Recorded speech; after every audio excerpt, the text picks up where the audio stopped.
For this project, you will be using a figure 8 stitch cast on, which you wrap the pegs in a figure 8 form.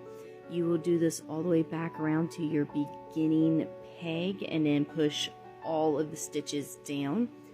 I am using a number 4 worsted weight yarn from Premier Yarns that I actually found at a local Dollar Tree. So if you do have Dollar Trees, it is a good sourcing place for yarn. Once I'm almost back to the beginning, my first peg was a slip knot, so I'm going to wrap around that peg and knit over so everything doesn't come undone. You can see me pushing them down. Get a scrap piece of yarn, hold those stitches out. You will be dealing with those later. I'll show you in the next video. But for the second round of our cast on, you will be doing the same figure 8 wrap.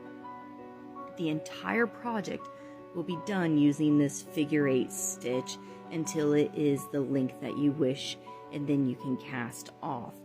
I am doing more of a small neck warmer, big ear warmer size with this one. Once you are back at your beginning, again, I knit over the very last peg I wrapped, and you will knit over every peg on the inside and outside of the loom. Push those down. This is what it looks like. Here's the length I went with. There's that string to hold out the edge. To cast off, we are going to take all the stitches from the inside loom, place them on the outside loom. Inside loom is completely empty at this point. All the pegs with 2 stitches, which will be all the outside ones, treat those stitches as one. We are doing the basic bind off where you E-wrap your first 2 pegs. Working yarn is coming from that second peg, move it back to the first and knit over. Step 3, you're going to fill in the empty spot. So step 1, we E-wrap the first 2 pegs and knit over. Step 2, we take the stitch from peg 2 and move back to peg 1, knit over. Step 3, we fill it in. I'll show you once more.